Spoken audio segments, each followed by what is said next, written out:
Por la sierra de Alcarama va una partida. Alejandro Tutor con Gómez Serrano y al capitán le llamaban Isidro Ochoa el Despiadado. Estos son algunos de los proscritos y forajidos que en el folclore y la literatura de la Lama Linares tenemos. En la plaza del Rollo de Cervera se instalaba hasta tiempos recientes el mercado de los sábados y ya en su final la mañana de los viernes, antes de pasar hace unas décadas la plaza junto al ayuntamiento.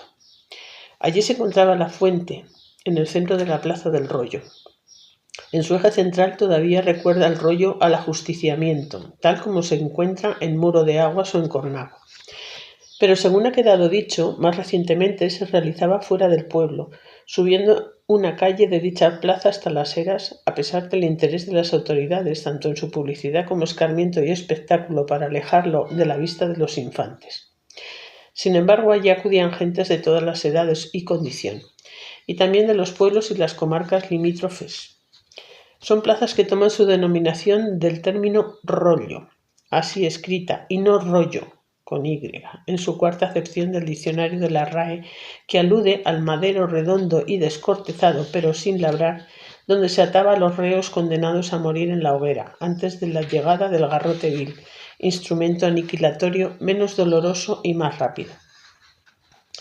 ¿Cómo falleció el bandolero Isidro Ochoa y el famoso personaje de la literatura de cordel, que son los versos que por los pueblos recitaban los ciegos, ha podido ser recogido y memorizado por las gentes de la Lama Linares donde transcurre la historia, como también en muchos pueblos de La Rioja y Soria,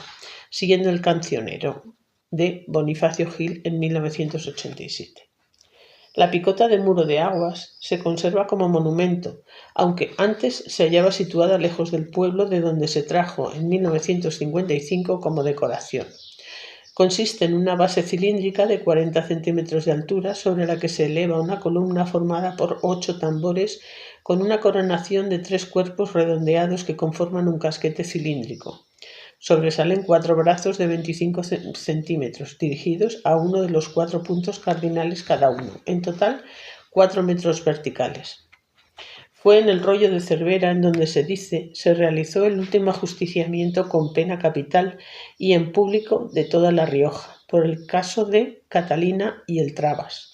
que por afectar a varios pueblos de la comarca Igea, Cervera, Valdemadera y ser presenciado por un público de estos pueblos y del resto, dio lugar a un conjunto importante de chistes, dichos y romances de ciego que han llegado al folclore popular, que se recitan y cuentan en los corros de nuestros días y que han dado lugar a diversas representaciones y publicaciones. En 1899, en Calahorra, la tipografía de Antonio Palacio recoge un pliego donde se transcribía el romance del Lucio y la Catalina, nuevamente recogido en 1968 por Luis Elías, y en junio de 1996 apareció en la hoja parroquial de Igea, y en 1998 el romance de Ciego adaptado e impreso por Alberto Vidal, cómico y editor, recientemente por el Ayuntamiento de Cervera, El Día de La Rioja. La ruta de los bandoleros de la Lama Linares es una de las rutas desconocidas, pero con muchísimas historias y tradiciones en cada uno de los lugares en los que ocurrió, de toda la comarca. Diversos estudios sobre la materia afirman que en una sociedad con rígidos postulados morales, los guerrilleros, bandoleros y contrabandistas se convirtieron en la fantasía popular más atractiva. Según Soler,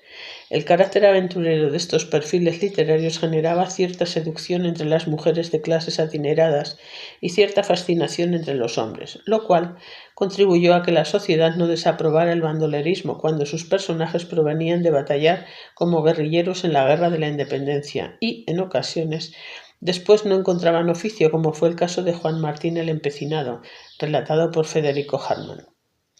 Por tanto, cuando los exbrigadistas se convertían en brigantes que atacaban a extranjeros, sus actos no eran desaprobados por el pueblo, como tampoco lo fue la guerra de guerrillas ensalzada por Galdós en este contexto.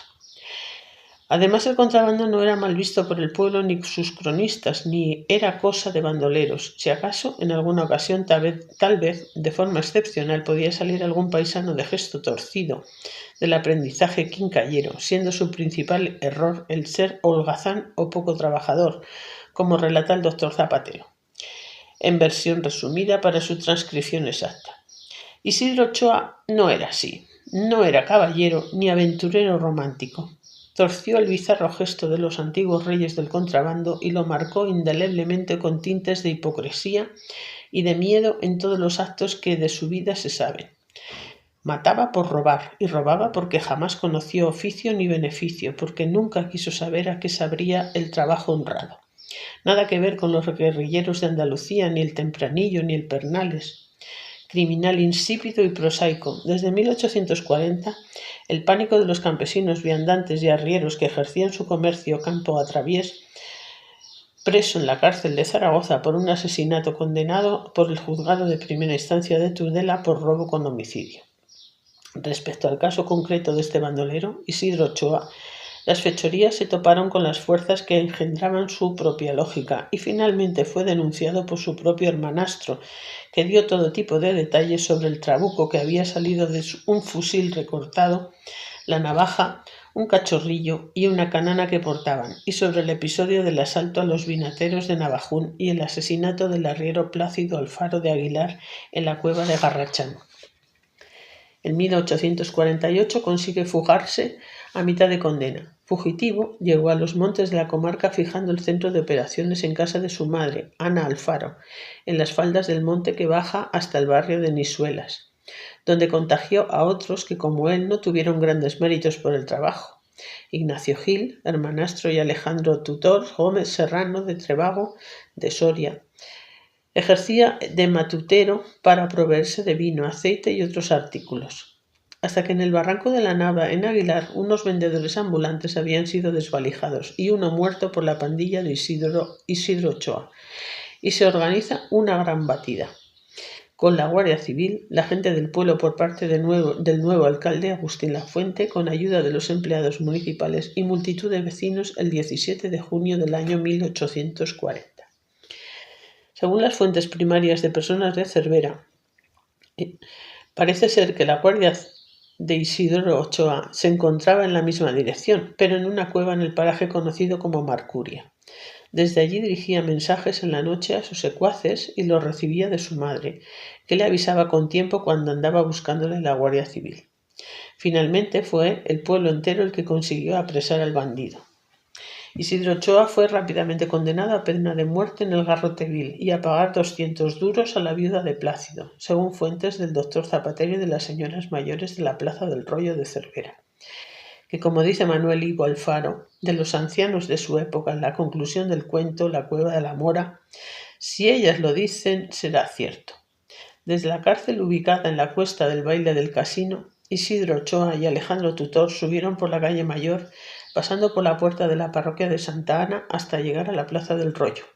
y desde allí hasta la era donde se había instalado el patíbulo. Marchaban vestidos con 2 sayales negros de esparto, montados sobre 2 burras que eran apaleadas con albarca. Las campanadas eran lúgubres, pero no tocaban a muerto. Así, pasadas las fiestas de Navidad y antes de Reyes, con una celeridad que reforzaba el carácter ejemplar y la crudeza de la pena, ambos fueron ejecutados en Cervera el 4 de enero de 1851. Como hemos comentado, la ruta de los contrabandistas entre San Pedro Manrique, Valdeperillo, Cornago, Grábalos, Ventas de Baño, Baños de Fitero y Valdeperillo era muy de antiguo, pues las investigaciones desde finales del 19 confirman saqueos, pillajes y muertes en diferentes zonas fronterizas desde tiempos remotos y entre otras entre La Rioja y Navarra. Además, en esta época comenzó a manejarse la documentación del antiguo archivo de la Cámara de Comptos y a los investigadores les llamaba la atención el fenómeno del bandolerismo fronterizo en las fronteras de Navarra, existiendo documentos de 1319 que informaban sobre el pillaje y los atropellos comerciales entre riojanos y navarros de la Ribera del Ebro. Por ejemplo, cuando un centenar de tudelanos participó en la defensa de los de Corella y Araciel contra los de Alfaro, con el resultado de 6 hombres de Alfaro muertos. Los arrieros y contrabandistas a veces, como se ha visto en el mismo oficio, y los bandoleros eran los enemigos más temidos en el tráfico ilícito de mercancías, y daba cuenta de ello el romancero popular, relatando además que fuesen los arrieros sus primeras víctimas, como informaba el diario La Iberia sobre la banda del tío Pedro. Entre sus fechorías recientes se citan el robo de la casa del resguardo inmediata a Castejón, el de los fondos de la administración del Baño Viejo de Fitero y el que sufrieron más de 40 carreteros y arrieros dejándoles atados en el camino de las ventas de Ágreda. Este interés fue generando la aparición de leyendas, novelas picarescas, romances y literatura de caudel, características del siglo XVII y XVIII, tanto en las sierras andaluzas como en las riojano-castellanas. Es a partir de este momento cuando la Guardia Civil se impuso aquí en estas tierras para poder proteger a los señores que venían a los baños y que pudieran estar tranquilos, ya que sufrieron varios de las visitas del tío Pedro a los baños de Fitero, a los baños de la Albotea y a los baños de Grábalos.